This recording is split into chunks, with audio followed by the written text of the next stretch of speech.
ጋይስ ሞሮኮ የአፍሪካ ሻምፒዮን መሆኗን ተረጋግጧል ማለት ነው። ከሴኔጋል ተቀምጦ ለሞሮኮ ተሰጥቷታል በፎርፌ ማለት ነው። 3-0 ተሸንፋቸዋል ተብሎ ሴኔጋሎች ባሳዩት ቢሄቪየር በዛ ቢሄቪየር በጣም በሚያሳፍረው ቢሄቪየር ማለት ይሄ ቀልድ አይደለም፣ የምሬ ነው። ቀልድ የተረጋገጠ ዜና ነው። በጣም ነው የሚያስደነግጠው። እኔ ራሱ ከልቤ ነው የገረመኝ ስላችሁ ዲያዝ ከዛ ፓኔንካ በኋላ አፍሪካ ዋንጫውን ማን ኦልሬዲ ተሸንፋችኋል። ከሜዳ ይውጡ ይግቡ ተሸንፋችኋል። ገብቷችኋል። ዝም ብለው ነው አሁን ዋንጫውን የምትይዙት ለዝም ብሎ ለጌጥነት ነው እንጂ ማለት ነው። ተሸንፋችኋል። the whole world የሚያውቀው እንደተሸነፋችሁ ነው። ገብቷችኋል። ግን በጣም harsh ውሳኔ ነው ብዬ አስባለሁ። 3-0 የሴኔጋል አሰልጣኝ ከዚህ በኋላ ምንም አይነት ቶርናመንቶች ላይ እንደማይገባ ይታወቃል። ያው ተጫዋቾቹም ላይ እንግዲህ ገዳ ሊደረግባቸው ይችላል እየተባለ ነው። ያሉትን ነገሮች አፕዴት አደርጋቸዋለሁ። ኢና ኮንትሮል አድርጉት። እውነት ግን ይሄ ዋንጫ ከሴኔጋል ተወስዶ ለሞሮኮ መሰጠት ነበረበት? ይሄንን ጥያቄ ለእናንተ ልተውላችሁ። ብዙ ግፍ፣ ብዙ በደል፣ የተለያዩ ግፎች የደረሱባት ሴኔጋል እያለች ለሞሮኮ አንስቶ መስጠቱ ተገቢ ነው? ሰው ሳይቀር የሞተባት ሴኔጋል ነች። ነገር ግን ጨዋታውን አቋርጦ መውጣታቸው በፎርፌ ለሞሮኮ እንዲሰጣት ካፍ ትናንትና ሌሊት ወስኗል። አብዛኞቻችን ሻምፒዮንስ ሊግ ላይ ነበር ፎከስ ያደረግነው፣ ግን አፍሪካ ውስጥ ሌላ ተአምር ነው ሌሊቱ ሲሰራ ያመሸው ማለት ነው። ካፍ ሁለተኛ ስህተት በሀገራችን ወላይታ ዲቻ ከሲዳማ ቡና የተወሰነ ውሳኔ ሁላችንም የምናውቀው ነው። አሁን ደግሞ በዚህ መጥቷል ማለት ነው። እናንተ ይሄንን ነገር ምን ትሉታላችሁ? ልክ ነው ብላችሁ ታስባላችሁ? ሳይዶ ማኔ እንዲህ ሲል ተናገረ። የሌለ መሪ ለሀዘን ውስጥ ገብቶ ትክክለኛውን አሸናፊ ዓለም ታውቃለች። ዓለም ትክክለኛው አሸናፊን እሷ ትወስናለች ነው። የተለያዩ ደገ ተጫዋቾች እንደዛ ብሏል። እናንተ ምን ትላለች? አፍሪካ ዛሬም በዓለም ፊት መሳቂያ መሳለቂያ ሆናለች። የካፍን ውሳኔ ተከትሎም ሰይዶ ማኔ ትክክለኛውን አሸናፊ የዋንጫውን ባለቤት ዓለም ያውቀዋል ሲል የገለጸ ሲሆንም እጅግ በጣም አሳፋሪና ሙስና ያለበት ሲል ገልጾታል። ጂሚ ካራገር በበኩሉ ደግሞ ይህ አምባገነናዊ ውሳኔ ነው፣ ካፍ አምባገነናዊ የሆነ ውሳኔ ነው የወሰነው። የአፍሪካ እግር ኳስ የማያድገው የአፍሪካ ዋንጫ ትልቅ የማይሆነው እንደዚህ አይነት አምባገነናዊ ውሳኔዎች ስላሉ ነው ሲል ገልጿል። ሴኔጋል እግር ኳስ ፌዴሬሽን በበኩሉ ደግሞ ወደ ዓለም አቀፉ የእግር ኳስ ፍርድ ቤት እንደሚወስደው ጉዳዩን ገልጾ ይህ እጅግ አሳፋሪ ነው ሲል የካፍን ውሳኔ ኮንኖታል። ሌሊቱን እንደሚታወቀው ዋንጫው በዚህ ዓመት የተካሄደውና ሴኔጋል የበላችው ዋንጫ ከሴኔጋል ተነጥቆ ለሞሮኮ እንዲሰጥና ሞሮኮ ይፋዊ የዚህ ዋንጫ አሸናፊ ነኝ ሲል መወሰኑ ይታወቃል። ይህም ታዲያ በርካታዎችን ያስገረመና ብዙዎችን ያሳዘነ የአፍሪካ እግር ኳስም እንዳያድግ ያደረገ ነው በሚል ብዙዎች እንዲተቹትና እንዲሳለቁ በት ያደረገ ሆኗል። ሰበር ዜና ቆመህ ካለህ ቁጭ ብለህ አዳምጠኝ። አስደንጋጭ ዜና ስለሆነ ማለት ሴኔጋል በካፍ ምክንያት ከአፍኮን ተነጥቃ ለሞሮኮ 3-0 ፎርፌ ተደርጎ ዋንጫው ለሞሮኮ ተሰጠ ማለት ነው። የ2026 አፍኮን አሸናፊ ሞሮኮ ተደርጎ ተሰይሟል ማለት ነው። ያቺን ሜዳ ጥለው ስለወጡ በፎርፌ የተቆጠረባቸውና 3-0 ተደርጎ ተመዝግቦ ዋንጫው ከሴኔጋል እጅ ተነጥቆ ለሞሮኮ ተሰጠ ነው ማለት ነው። የአረብ ገንዘብ ሲኖርህ እንደዚህ ነው። ገባህ? እኛ ቺት አናረግም እንጂ ዋንጫውን የበላነው ዋንጫ ለማን ሲቲ ይሰጠው ነበር ማለት ነው። ገባህ? የመጨረሻው ፓርት ቀድላት። እንዴት አባቱ የሚያቃጥል ዜና ነው ዴ! ያውላ ቋጥረን እንደዛ ተጋርለው ሜዳ ላይ የሆነ 10 ደቂቃ ምናምን አለቃቅሰው ስለወጡ ምናምን ፎርፌ ያደረጋቸው ደስ ትላላችሁ። አሰልጣኙ ዘላለም ታገደ አይደል? በቃ አሰልጣኙ ተቀጣበት። ዘላለም ታገደ ማኔ ጀግና የሆነ አምበል ተጫዋቾቹን አስማምቶ ይዟቸው መጥቶ ተጫውተው አሸንፈው እንዴት ትነጥቋቸዋላችሁ? ካፍ ማይረባ ተቋማ የኢትዮጵያ ኳስ የተገማማ ነው እንላለን አይደል? የአፍሪካ ኳስም የተገማማ ነው። መቼም ከቤታችን እኮ እያደግን ነው መምጣት ያለብን። አቦ እንዴት አባቱን የተቃጠልኩት አርሰናል ጽድት አድርጎ እየለጠለጠ ስለሆነ ነው እንጂ ነው በእውነት ጨጓራዬን ተፍቸው ምላስ ሰንበር አድርጌም ልበላው ነበረ።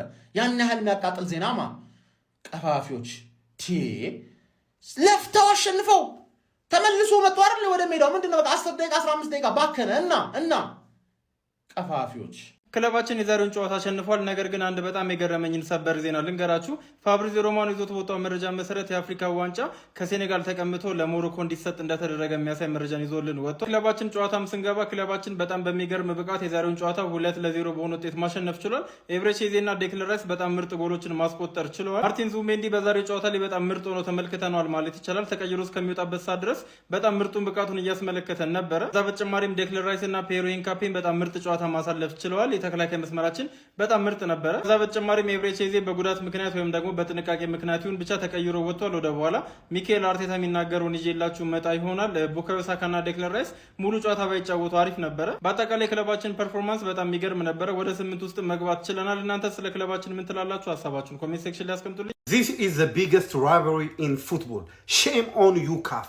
Shame on you, Morocco Football Federation. Shame on you, the fucking CAF Football Federation presidents and fucking associates. You guys are the most corrupted football association in the whole fucking wide world. Shame on you. You guys are disgrace. በጣም አሳፋሪ የሆነ የእግር ኳስ ዝርፊያ ተፈጸመ።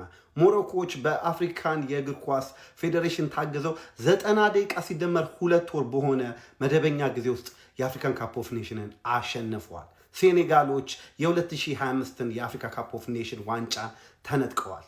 ዋንጫው ለሞሮኮ እንዲሰጥ ተወስኗል በካፍ ምክንያት። በጣም በጣም በጣም በጣም የሚያስቅ፣ በጣም የሚያሳዝን፣ በጣም የሚያሳፍር ዲሲዥን ተሰጥቷል ለሞሮኮ። ሞሮኮ የ2025 የአፍሪካ ካፕ ኦፍ ኔሽን አሸናፊ ናችሁ ተብለዋል። ኢማጂን ከ2 ወር በኋላ። ምክንያቱም የሴኔጋል ተጫዋቾች ሜዳ ለቀን እንወጣለን ብለው ባሳዩ ጸባይ ምክንያት ሞሮኮ በፎርፌት 3-0 እንዳሸነፈች ተደርጎ የአፍሪካ ዋንጫውን ለሞሮኮ ተሰጥቷል። This is disgrace, Morocco. This is disgrace. This is a robbery. Shame on you, CAF. Shame on you. This is disgrace. ሴኔጋል የ2025ቱን አፍሪካ ዋንጫ እንግዲህ ተቀምጣለች። ያው እንደምታውቁት በፍጻሜው ጨዋታ ብዙ ድራማ ነበርና ያው ሴኔጋል አሸነፈ። 2025 የአፍሪካ ዋንጫ አሸናፊ መሆን ይችላል ነበርና ዋንጫውን ማስታ ነበር። ነገር ግን ዛሬ ላይ ካፍ እንዳሳወቀው ከሆነ ይሄን ዋንጫ ሴኔጋል ተቀምጣለች። በዚህ መሰረት ሞሮኮ የ2025 የአፍሪካ ዋንጫ አሸናፊ መሆኗ ታውቋል። ይሄ ነገር በጣም የሚገርም ነገር ነው፣ ያልተለመደ ነገር ነው። ስለዚህ ለጓደኞቻችሁ በሙሉ ማወቅ ለሚገባችሁ ሰዎች በሙሉ ላኩላችሁ። የአካውንት አዲስ አካውንት ነው፣ ሁላችሁም ፎሎ ያደርጋችሁ። ይሄንን የሚያሳወቀው እንግዲህ ዛሬ ካፍ ባወጣው መግለጫ መሰረት ነው። የሴኔጋል ናሽናል ቲም ፎርፌ አድርጓል ይሄንን ጨዋታ ይላል። ይሄም ማለት እንግዲህ ሞሮኮ ሴኔጋልን በፍጻሜው ጨዋታ 3-0 አሸንፋለች። ስለዚህ የ2025 የአፍሪካ ዋንጫ አሸናፊ ሞሮኮ ነው የምትሆነው ማለት ነው። እንደምታውቁት ጨዋታው ብዙ ድራማ ነበር፣ ተቋርጦ ነበር ለረጅም ሰዓታት። እናም ያው ካፍ የተለያዩ ማጣሪያዎችን አካሄዱ፣ ለሞሮኮ የአፍሪካ ዋንጫውን አሰጣታል። ሰበር መረጃ በዚህ ሰዓት ተሰምቷል። ነገሮች ተካረዋል። ዋንጫው ከሴኔጋል እጅ እንደማይወጣ ሴኔጋል በይፋ ገልጻለች። የአፍሪካ ዋንጫ የተነጠቀችው ሴኔጋል ካፍን በዓለም አቀፍ የስፖርት ፍርድ ቤት ልትከስ መሆኑ ተገልጿል። የሴኔጋል እግር ኳስ ፌዴሬሽን በካፍ ይግባኝ ሰሚ ኮሚቴ የተላለፈው ውሳኔ በመቃወም ጉዳዩ ለዓለም አቀፍ የስፖርት የግልግል ፍርድ ቤት ለመውሰድ መወሰኑን አስታውቋል። ሴኔጋል ውሳኔው የእምነት ክህደት ስትልም ኮንነዋለች። ካፍ ሙስና ውስጥ ገብቷል ያሉት ዋና ጸሐፊው የሴኔጋል ክብር ለማስጠበቅ እስከ መጨረሻው እንደሚታገሉና ዋንጫው ከሴኔጋል እንደማይወጣ አረጋግጠዋል።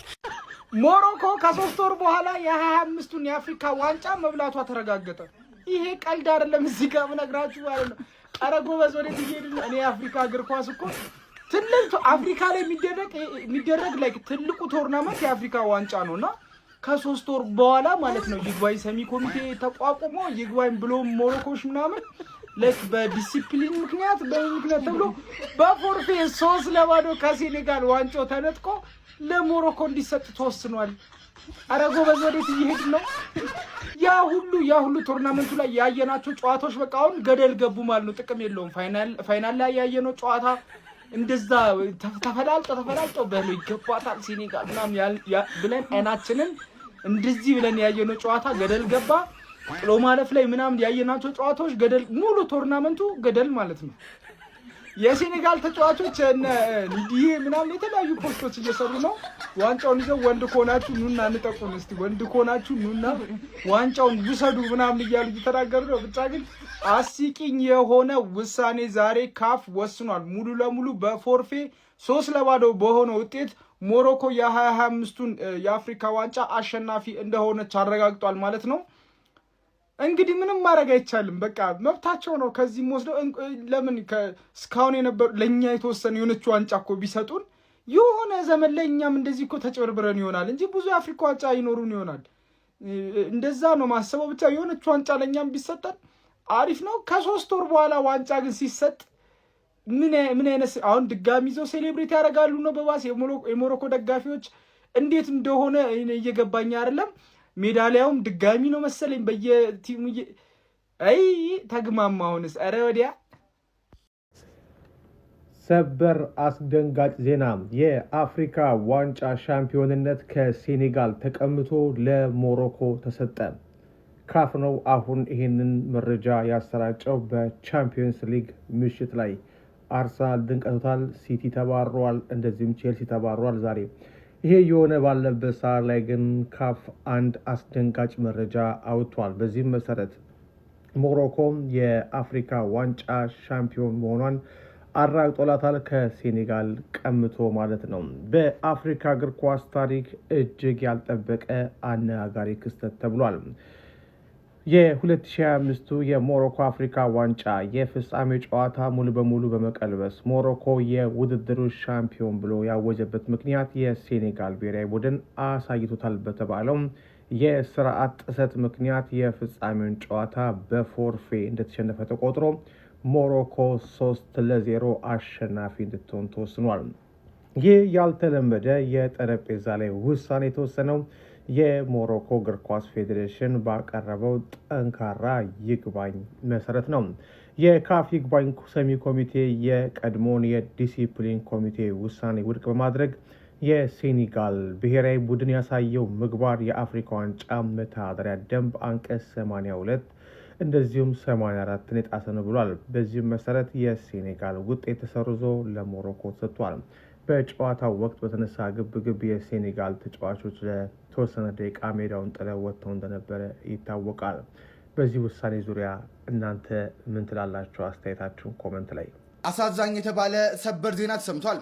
ሳዲዮ ማኔ ሀገሩን ከፍ ያደረገበት የዘንድሮ የአፍሪካ ዋንጫ አሸናፊ የነበረችው ሴኔጋል ዋንጫውን በካፍ ተቀምታለች። ካፍ ከወራት በፊት በሴኔጋል አሸናፊነት የተጠናቀቀውን ውድድር ሲመረምር ቆይቶ ሌሊት ላይ ዋንጫውን ከሴኔጋል በመቀማት ለሞሮኮ መስጠቱን አስታውቋል።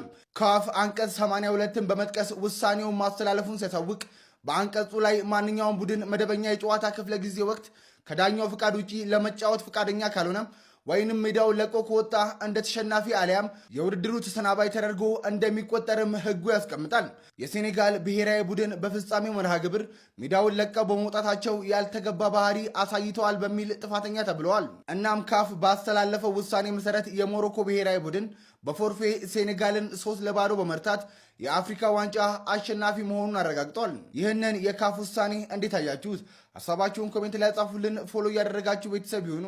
ዓለም እውነተኛውን አሸናፊ ያውቃል። በካፍ ውሳኔ አፍሪካ ዋንጫውን የተነጠቁት ሴኔጋሎች የብሔራዊ ቡድን ኮከብ ሳዲዮ ማኔ ቅሬታውን ገልጿል ማለት ነው። ሳዲዮ ማኔ በማህበራዊ ትስስር ገጹ ባስተላለፈው አጭር መልእክት ዓለም እውነተኛ አሸናፊውን ያውቃል ሲል መልእክቱን አስተላልፏል። የካፍ ውሳኔ የቡድኑን በርካታ አባላት ሲያስቆጣ፣ ሌላኛው የቡድን አባል የነበረው ሙሳ ኒያኬቲ እናንተ እብድናችሁ መታችሁ ሜዳ ላይ እንውሰዱ ሲል መልእክቱን አጋርተዋል ማለት ነው።